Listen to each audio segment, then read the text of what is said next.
Bach Chorale 16.6 in A minor. So remember that when we analyze these things, we spell our chords and we think about the key we're in, and we use our knowledge of chord progression, what chord can go to what chord. But to know what key you're in, along with playing it, singing it, and hearing it, sometimes it can be ambiguous in places. And so we know it by our cadences. So if we look here, no sharps, no flats. First chord is clearly an A minor chord, right? And at the end of this, we have our Picardy third, A major, which Bach usually does on his minor chorales. So we know we're in A minor. We also know that Bach likes to, when he does change key, go to closely related keys or related keys. And so if we make our chart here, A minor, which is 0 sharps and flats, relative major is C major.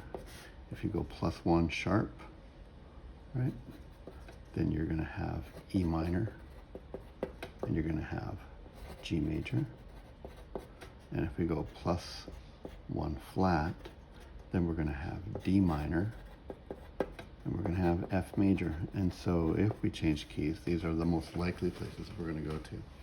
Cadences are at the fermati. And so if we look here, most of these cadences are going to be authentic cadences, meaning they're going to go some kind of 5 or 7 chord to a 1 chord, or they're going to be half cadences. Bach really likes to use authentic cadences more, but there are half cadences, and we'll see that here.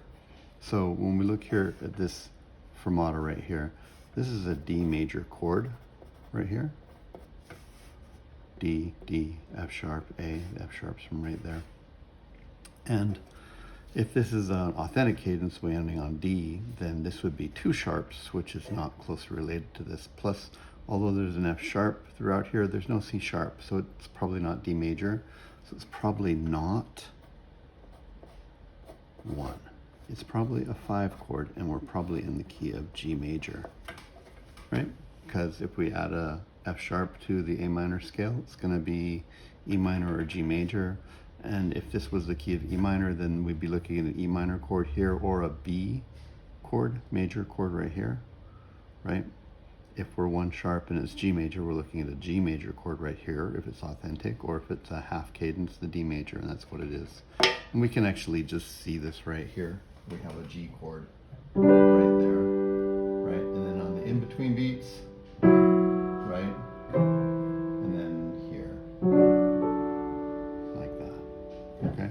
So we know that we're going from A minor to G major by the time we're here, right? This is a half cadence.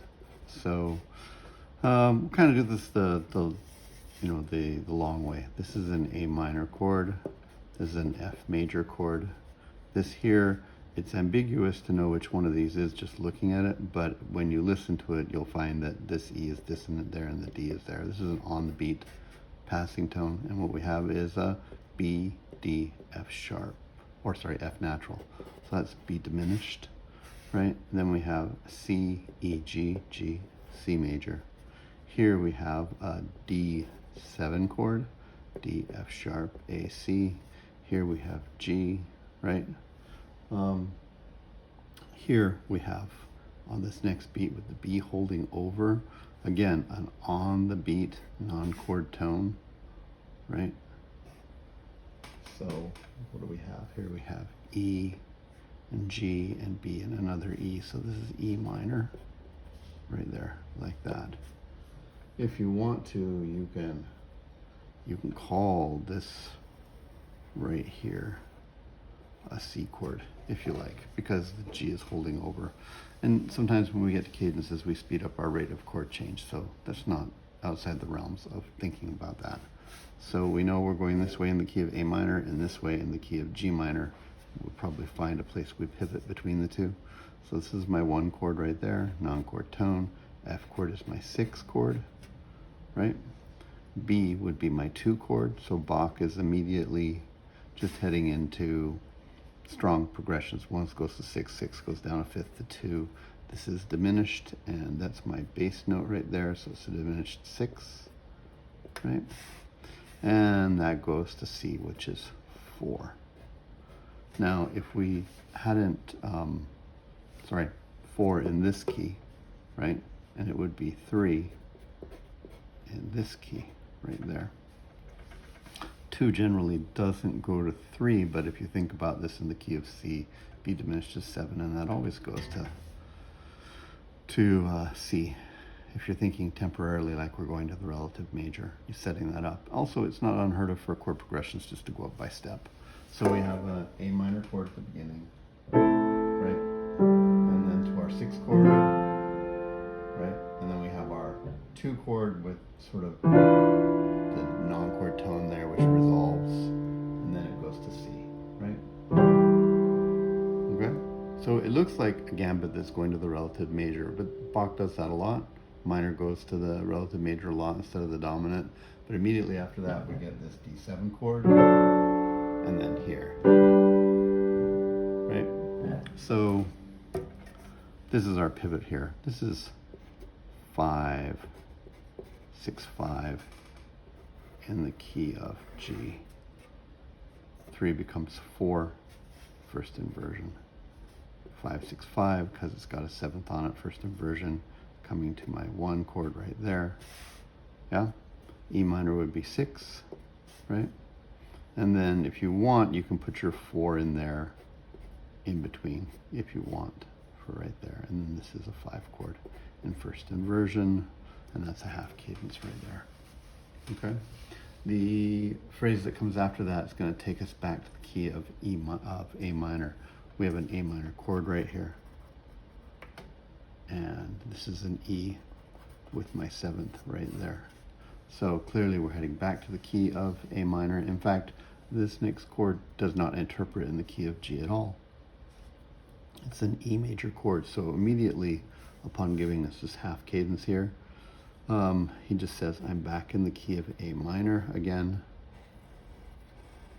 And this is a 5, 6, going to a 1, because that's an A minor chord. This is an E chord right there. Passing notes, this is still an A minor chord right here. It's just first inversion and then back to root position. And then here, it's a little tricky. You've got a B and a D and an F and an A. So this is a suspension figure, which you could just say is a suspension as a non-chord tone, but it's conveniently the 7th of my 2 chord in the key of A minor. So this is my 2, and it's half diminished 6, 5 if you include that 7th, or just a diminished 6 if you don't. And then my 5 with my 7 and my 1 right there. And this is what, a PAC right there. If we were in a form class and you felt like these two were together, even though it's odd to have modulation at the beginning here, then you'd say that it was a contrasting period, because this is a lesser cadence and a more complete cadence right there. Okay, but Bach sets off and then comes back. All right, it's like our next cadence right here. It's an E chord, right? E major. Now it's possible it could be a Picardy third on E minor, but unlikely. This is probably just a 5 chord in the key of A minor, and here's my A minor chord right here, right, which is my 1 chord right there. And if we look, there's just F sharp and G sharp, which are part of the A minor melodic scale, and then not on the way down and such like that, right? G sharp is the leading tone. Again, ascending melodic minor, descending leading tones all over the place. So from here we have a C and a G and an E and an E, which is a C major chord. Although it's in inversion, because the bass and we have cross voicings right here. And you might think, no, you can't do that, but he can. I mean, you're hearing this note here, you jump up to there. This is just coming down like this. So I think Bach is playing ambiguity games with us, just like he said, oh, are we going to the key of C major, relative major? No, we're going to the key of G. Here it's like we came back to the key of A minor, and it's like, oh, we start with a C chord. Are we in the key of the major again? But quickly we find out that we're not, because this is a G sharp diminished chord, G sharp, B, and D, right? And that is the 7 of A minor. So if we look at this, this is like 7 diminished 6 going to 1, right? And this here, well, we can, I think we can just dispense with those, right? Passing tone, and this is part of this right here, right? Same note. And then here we have another G sharp, B, D, and then the F natural. This is just a repeated note from the chord. So this is a 7 diminished 7. So although, boy, it would be nice to think of this as in the key of A minor, as that we're in the key of C, right? We're not. It's just A minor again still, right? And this is my 3 chord. It's even in first inversion to sort of blunt its ability to hear what's going on there. If you want, you can get a F sharp, A, C, E, like an F sharp half diminished chord out of there, but I don't see the point of that, really. Keep it simple, right? Okay, so this is a half cadence in A minor. Come over to here, we have another cadence. It's a G chord, G, B, G, and a D, right? So I suspect we're in the key of G again. Also, if you look here, all the way with the G sharp here, taking us still in the key of A minor. There's no more G sharps here, but there is an F sharp, which is leading us to G. So I suspect that we're going again from A minor, where we start, to the key of G over here, and it trades up here. We'll figure that out. So if we look here, this is a G. This can be my 1 chord. This is an E, E, G sharp, and B. It's just another E chord, like from over here. So this is still my 5. I left off thinking I was in the key of A minor. I still feel like I'm in the key of A minor. This is E. This is A minor chord right there. So that's my 1 right there. This is G, B, D, F. That's G7. He's doing the same thing he did at the beginning. This B diminished feels like a 7 going into the relative major. This is certainly a 5 of the relative major, 5 of C, right? And if we look, that's a C chord right there. So he's doing the same kind of gambit where he says, yeah, I'm in A minor. I'm going to shake your feeling of the old key we're in. If we want to do this in the key of A minor, then you have to call this a 5, 7, and then a 2 right there, because there's that of C, right? Which would be my relative major 3, right? And this would be my 3 right there. Or he's saying we were going to the key of the relative major. The reason we don't call it that is because the cadence that comes after that is not in the key of C. You could say, is it a half cadence? But we have all these F sharps here.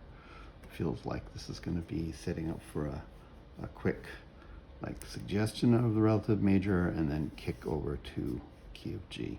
So he's consistent with himself, right?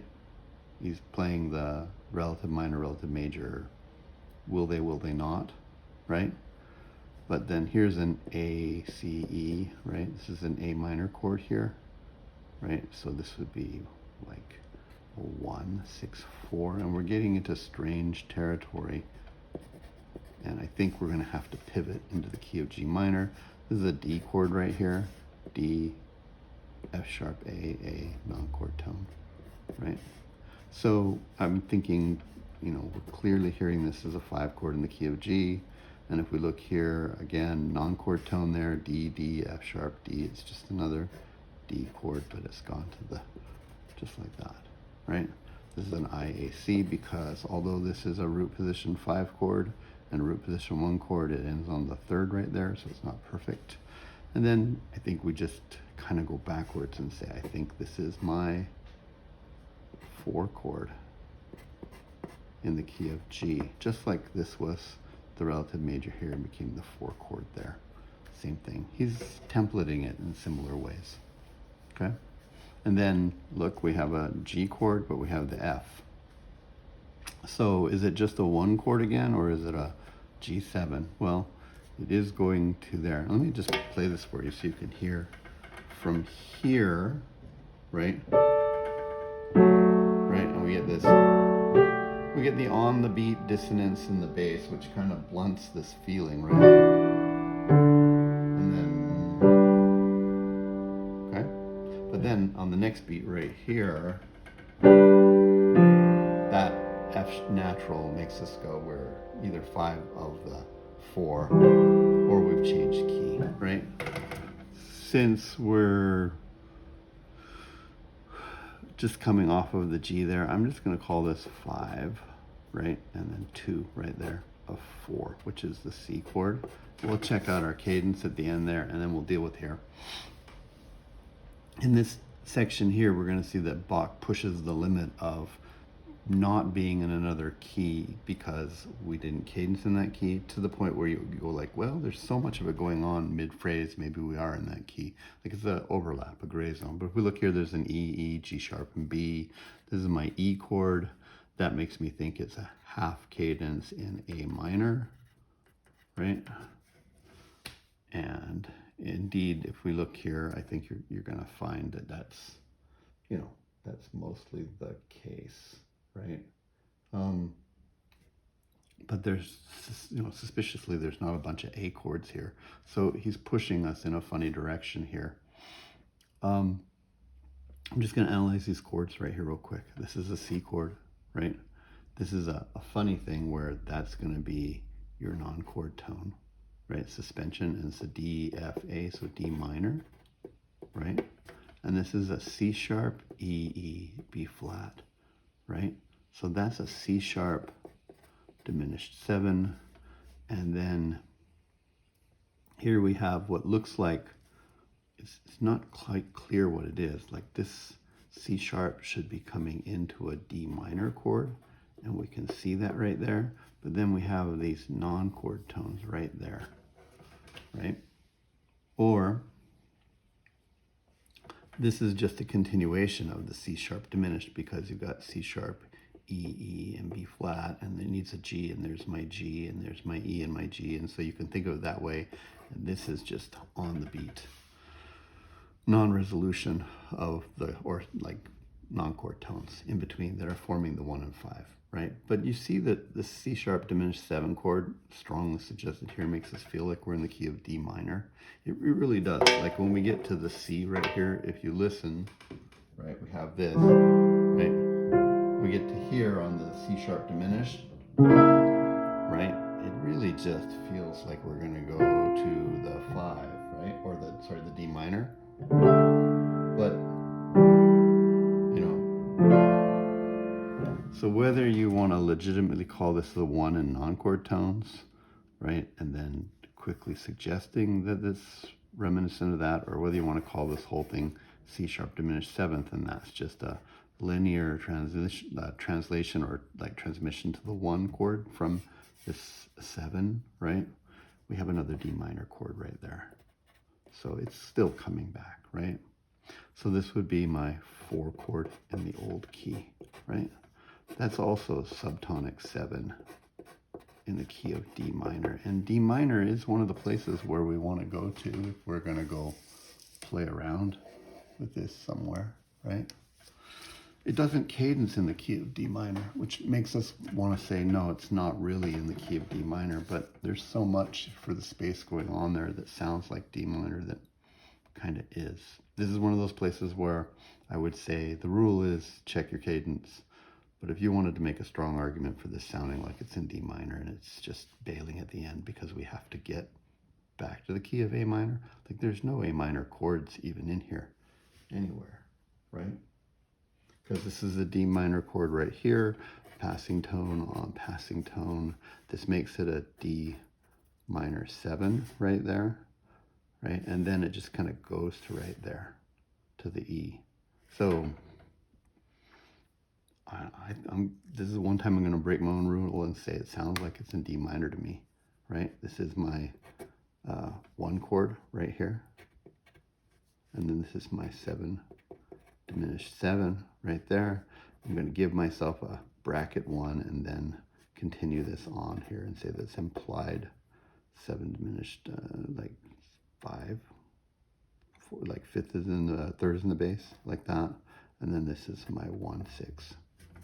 Again, it's not complete, but it sort of implies both of those things, right? And then 1 minor 7 becomes, now I'm thinking in the key of A minor, right? Because I have to get back that this becomes my 4 in the key of A minor, and 4 minor 7 going to my 5 half cadence in A minor. But only because we're headed back, right? Did I get that on camera? Maybe not. 1 is now 4 in A minor. Becomes with the 7th on top and root position going to a 5. I really feel like this just feels like it's in D minor for all of it. There's no mention of an A. There's no leading tone until we get to the cadence. And I think this is just adapted here so that it pushes us now. I mean, you can pivot chord on these if you want, right? This is same chord here, but inverted, 5, 6, right? Should go to an A minor chord, which is A, C, E, non-chord tone, right? And it's a 1 chord, although it's in second inversion because we have cross voicings here again, right? And then we have another non-chord tone right there. So A, C, E. This is a 1, 6, right? And not surprisingly, this is similar to the beginning. Remember when we were here, we had like the half diminished chord, the 2 right there. And then, well, anyhow, we get a similar kind of thing here. This is a B, D, F, A. So that's like my 2 chord, half diminished 6, 5. 2 chords like to go to 5 chords, and that's what this is, E, G sharp, right? E, B. That's my 5 chord right there with my 7th right there. And this is my 1, which is mode mixture or Picardy third. It's a lovely ending. This one's shorter than some of the other chorales around it. Interestingly, there's no Chorale BWV 15 dot anything. Just went from 14.5 to 16.6, which I wasn't aware of. I'm going to look into see why that is. Anyhow, there you go. So remember, key signature, cadences, scales, and then the chords fit into chord progression rules, right? Almost universally, there are exceptions, but your cadences are going to be 1s and 5 chords, and you can assess that out. And when you find that it changes key from the beginning, look for scale tones and chord patterns that make sense. Sometimes Bach will pivot, saying this was this, this was this, right? This was this. And sometimes he'll just pick up and just say, I was in the key of, in this case, in the key of G, and now I'm just going to pick up and say, nah, I'm in the key of A minor again. He kind of did that right here too. He just pre-adapted it right there. Yeah? Try and keep it simple. Try not to analyze too much between each chord unless it's really necessary to square up a chord progression change or something like that. But at least to begin with, just keep it simple and see what you have, and then figure it out. It will talk to you. And above all, make sure that you play it so you can understand what the sounds are.